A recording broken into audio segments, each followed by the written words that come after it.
مجلس اتحاد المسلمین نے جو فیصلہ لیا تھا کہ جوبلی ہلز سے جناب نوین یادو کے تعین کریں گے، اور اس سلسلے میں آج میرا گڈھا جامع مسجد میں الحمدللہ نماز مغرب ادا کرنے کا مجھے موقع ملا۔ اس کے بعد میں ہمارے مرحوم رکن بلدیہ جناب شریف صاحب کے ان تمام دوست احباب ساتھیوں سے میری ملاقات ہوئی، اور پھر آج ہم اب ہمارے سابقہ رکن بلدیہ سینئر مجلسی قائد جناب جالی میاں صاحب کے ساتھ آئے ہیں۔ یہاں پر مجلس کے تمام ذمہ داروں سے ہماری ملاقات ہے، اور سب سے یہی اپیل کر رہے ہیں کہ جماعت کا فیصلہ ہے، عوام سے اپیل کر رہے ہیں کہ جوبلی ہلز میں ترقی کے لیے، ڈیولپمنٹ کے لیے یہاں کی ووٹرز بلا لحاظ مذہب و ملت مل کر ایک نوجوان کو کامیاب کریں تاکہ جوبلی ہلز میں ہم ڈیولپمنٹ کرا سکیں۔ پچھلے 2 مرتبہ 2023 اور اس سے پہلے 2014 اور 2019 میں یہاں کی عوام نے جناب گوپی ناتھ کو کامیاب کیا تھا، مگر یہ بات بالکل سچ ہے کہ باوجود اس کے کہ TRS BRS پارٹی اقتدار میں تھی، اس پارٹی سے وہ اپنی اسمبلی تھے، اور 2 مرتبہ جوبلی ہلز کے عوام نے ان کو کامیاب کیا۔ رولنگ پارٹی برسر اقتدار جماعت سے وابستہ رہنے کے باوجود بھی جوبلی ہلز میں بنیادی سہولتیں نہیں ہیں، چاہے بلدیہ کی ہو، برقی ہو، آبرسانی ہو، واٹر بورڈ ہو، سیوریج بورڈ ہو۔ تو یہ تمام ڈیولپمنٹ کے لیے ہم امید کرتے ہیں کہ آنے والے اسمبلی کے بائی الیکشن میں یہاں کی عوام نوین یادو کو کامیاب کرے گی، اور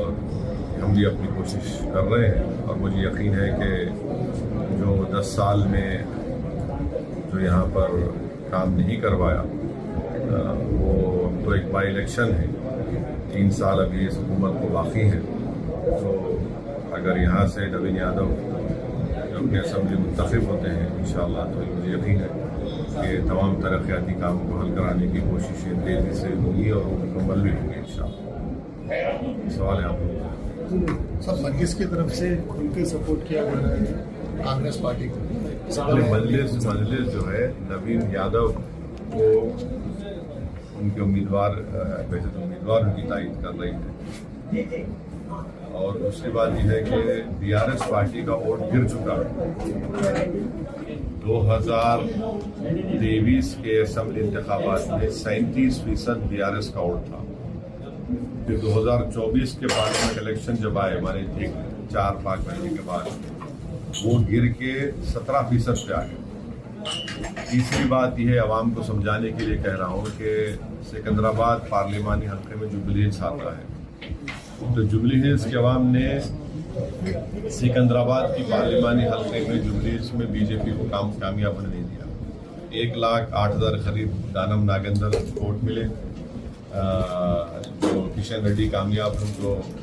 70,000 قریب، اور 16-17,000 تو خالی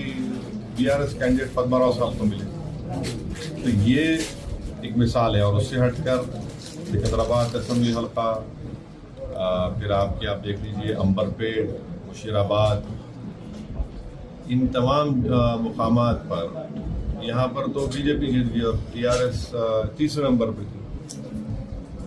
نامپلی میں ایک ہی حلقہ تھا اور جوبلی تھا جہاں پر BJP کو اکثریت نہیں ملی۔ تو امید کرتے کہ جو پارلیمنٹ الیکشن میں جوبلی کے عوام نے BJP کو ہرانے کے لیے متحدہ اپنے ووٹ کا استعمال کیا، اسی طرح کریں گے، اور BJP یہاں پر کامیاب ہوئی، BRS کا ووٹ ان کو ٹرانسفر ہو گیا۔ یہاں پہ کانگریس BJP اور MIM نہیں لڑ رہی ہے، BRS BJP اور کانگریس میں مقابلہ ہے، تو کانگریس کا مقابلہ کس سے رہے گا سر؟ BJP سے یا BRS سے رہے گا؟ BRS کا ووٹ گر چکا ہے، اور BJP پارلیمنٹ کے الیکشن آپ دیکھیں گے تو BJP ہے، تو اس لیے متحدہ ووٹ کا استعمال کریے، اور BJP کو ہرانے کے لیے، BJP کے بڑھتے ہوئے تلنگانہ میں ختموں کو اور ان کے عزائم میں ان کو ناکام کرنے کے لیے نوین یادو کو آپ اپنا ووٹ دیجیے۔ یہ ایک بائی الیکشن ہے، اس سے نہ حکومت بنے گی نہ حکومت گرے گی۔ 2028 جب آئے گا، جب ایک الگ فیصلہ لیا جائے گا، اور ابھی تو ایک بائی الیکشن ہے، اور جوبلی ہلز کا ڈیولپمنٹ بہت ضروری ہے۔ یہاں پر بہت سلمز ہیں،